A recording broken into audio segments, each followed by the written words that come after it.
Faith can move mountains, यानी विश्वास पर्वत को भी हिला सकता है। हमारी आज की स्टोरी भी एक इंसान के फेथ पर बेस्ड है।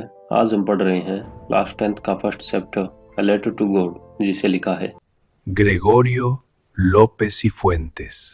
जो कहानी है पुअर फार्मर की, जिसे भगवान पर अटूट विश्वास है। लेकिन क्या यह विश्वास तब भी बरकरार रहता है जब उसकी साल भर की मेहनत से बोई गई फसल एक झटके में खत्म हो जाती है? चलिए जानते हैं। एक लेंसो नाम का पुअर फार्मर था, जिसका घर एक वैली में पहाड़ी की ढलान पर बना हुआ था, जहाँ से उसके मक्के का खेत अच्छी तरह से दिखाई देता था। इस बार उसकी फसल काफी प्रॉमिसिंग लग रही थी। उसे उम्मीद थी कि इस बार उसकी फसल का उत्पादन अच्छा होगा।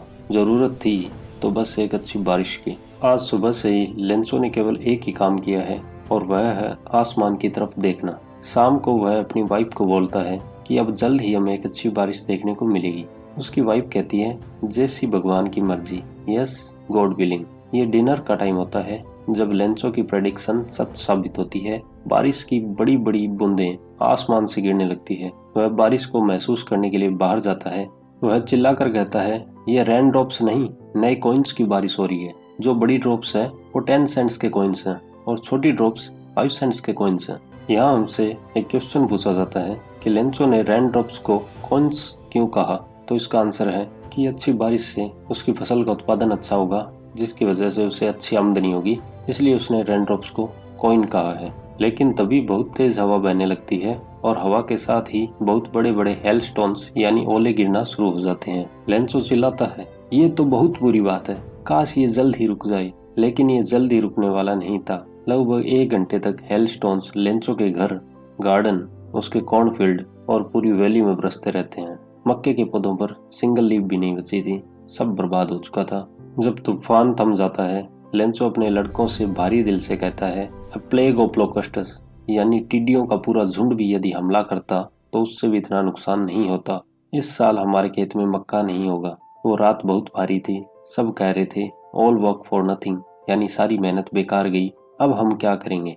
लेकिन उस घर में रहने वाले प्रत्येक व्यक्ति को एक खौफ थी, हेल्प फ्रॉम गॉड, यानी भगवान की मदद की उम्मीद।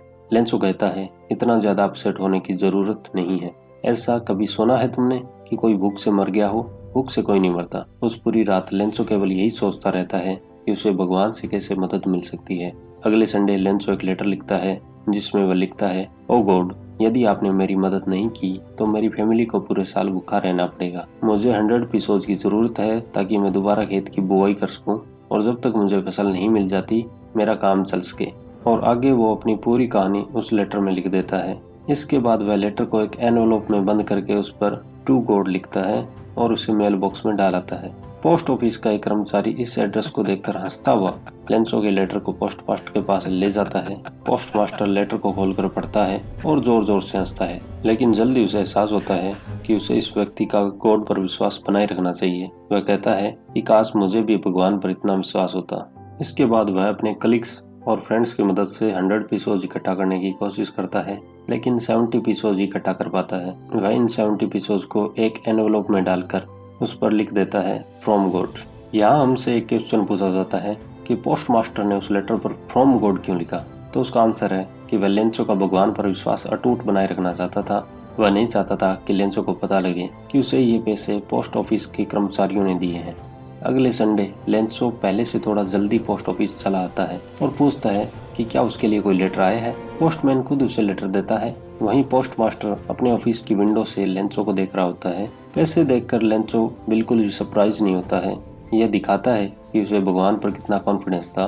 सरप्राइज होने की जगह उसके चेहरे पर गुस्से और परेशानी के भाव आ जाते हैं। वह विंडो पर जाकर एक पेपर और इंक मांगता है और टेबल पर बैठकर गुस्से में एक लेटर लिखने लगता है।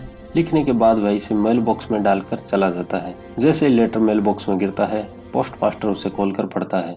उसमें लिखा था, ओ गॉड, आपसे जो पैसे मैंने मांगे थे उसमें से केवल 70 पीसोज ही मेरे पास पहुंचे हैं। प्लीज मुझे बाकी के पैसे भी भेजिएगा, क्योंकि उसकी मुझे सख्त जरूरत है। लेकिन इसे पोस्ट ऑफिस के थ्रू मत भेजिएगा, क्योंकि यहाँ के employees a bunch of crooks, यानी बदमाशों का एक झुंड है। यह पढ़कर पोस्ट मास्टर और बाकी पोस्टमैन के होश उड़ जाते हैं।